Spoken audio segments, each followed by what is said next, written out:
Hey there, guess what we're going to talk about today? Oh, some amazing, awesome stuff called human needs. And these human needs are relationship needs. Imagine that. A relationship has needs. I bet you already knew that.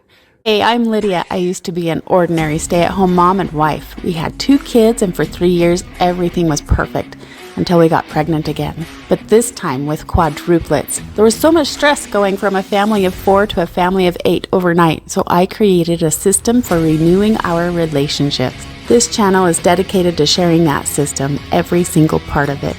I love teaching how to connect, manage emotions, and turn it all into growing together times. You're going to find all that information right here. Right?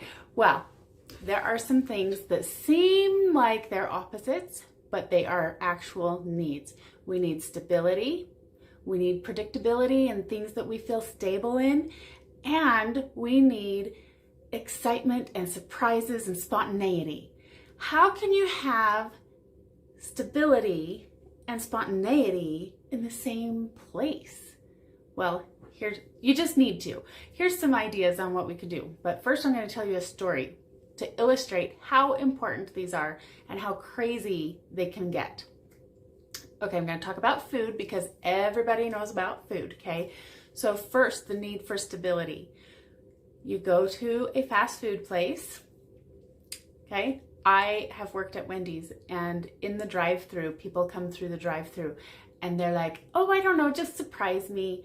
It doesn't work. It doesn't work at all. The people on the inside of the restaurant, they're like, well, how can I just surprise you? I don't know what buttons to push on the thing to say make you a sandwich. Do you want chicken? Do you want beef? Do you want french fries? Do you want a salad? What do you want? I don't know. And there's just like a whole pause, like nobody can proceed, nobody knows anything, and then a lot of frustration comes because they're holding up the line, the drive-thru is supposed to be really fast, and it's just not gonna work. It's not gonna work for anybody. And then when they come through and they're surprised, they're like, oh, I wanted a hamburger. Why did I get chicken nuggets? It just doesn't work. If you know what you want, you say, hey, I want a chicken nuggets and I want Sprite, and then they give it to you. And everything's great, right? The drive-through method. You gotta know what you want. And there's stability in that. The other side, okay? I have a friend who actually does this. Every single time he goes to a restaurant, he sits down. He's a regular, okay? That's key. He's a regular at these places. He knows the people. He knows the cook. They know him, okay? They know each other. Every time he goes and sits down, he doesn't even look at the menu. He knows what's on the menu. Doesn't look. He knows. But he doesn't say what he wants. He says, surprise me. Because they know each other. They have a relationship that's already built, and then they're able to surprise each other. Because if you are surprised, it's exciting. And you build and like flourish, that relationship flourishes, right? Because you're building on something that's already existing. When you have first met the person that you're in love with, it's all surprises because you don't know anything. And this, we talked about this before in the curiosity. You have this curiosity and it builds on the spontaneity and a surprise where it's exciting. You don't know, it's just gonna be a surprise, and it's so exciting and it's so great. And you still need the stability. Well, where's the stability in the relationship where you're ordering the food that's just surprise me, bring me something and surprise me? First of all, he's not driving through. He's not going and here and gone. He's sitting there. He's experiencing the entire experience, right? The mood, the chair, the table, the smells in the air, the people around him, the interaction with the servers. It's an experience, and he sits and enjoys it and stays. And they come back and they say, how did you like it?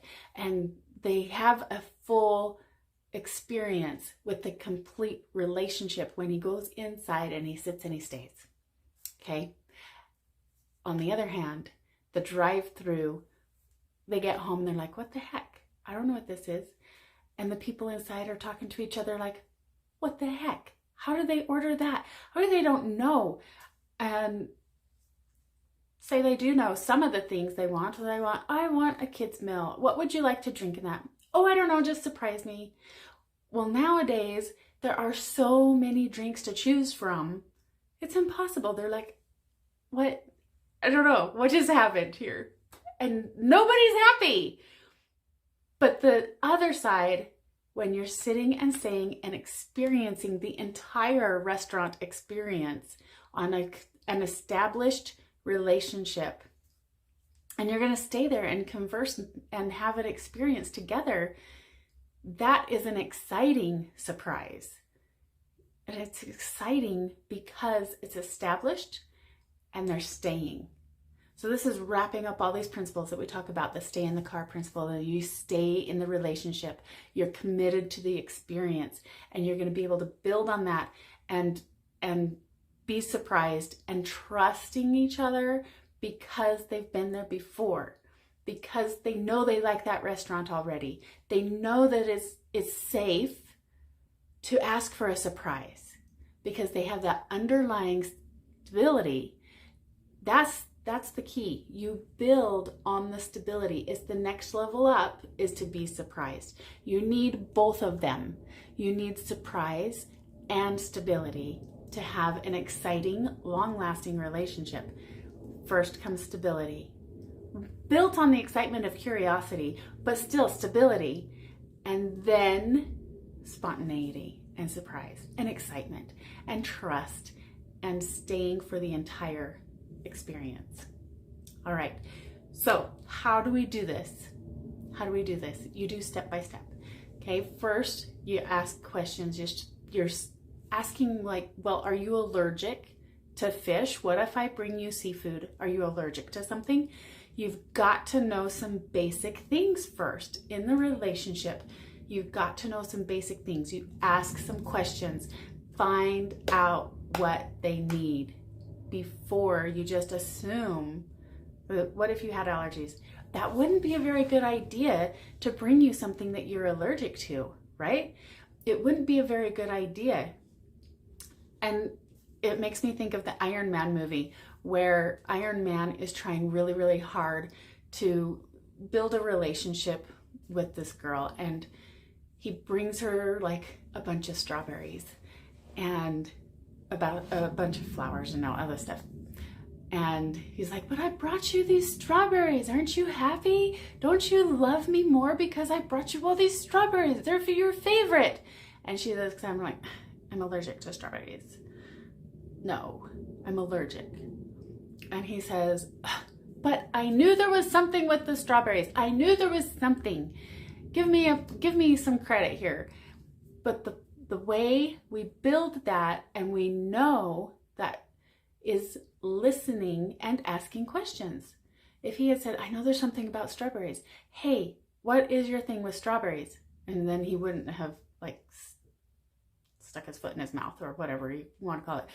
Caused a problem more because he thought that she loved them, but she's allergic to them. So you got to ask some real questions and get to know each other on a deeper level, creating the safe space of trust. When we go in trusting that we're going to get an answer that, it's not judged. It's just a matter of fact. If you're allergic to something, it just is. You don't get judged by it. You don't have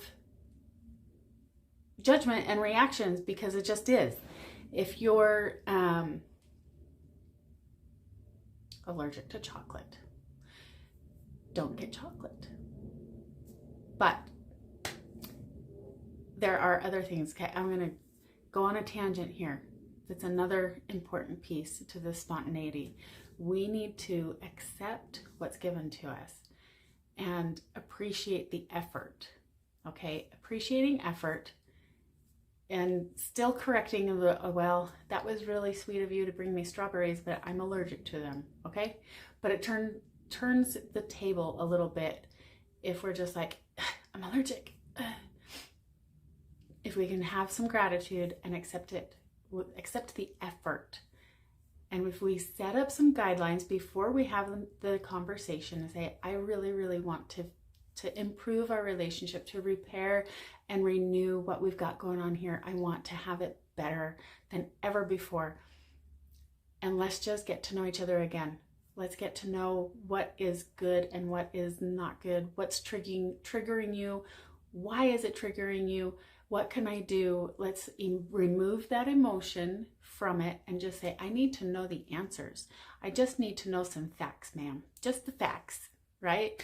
We need to try to appreciate the effort and wrap it in gratitude and just be like, I appreciate the effort. Okay?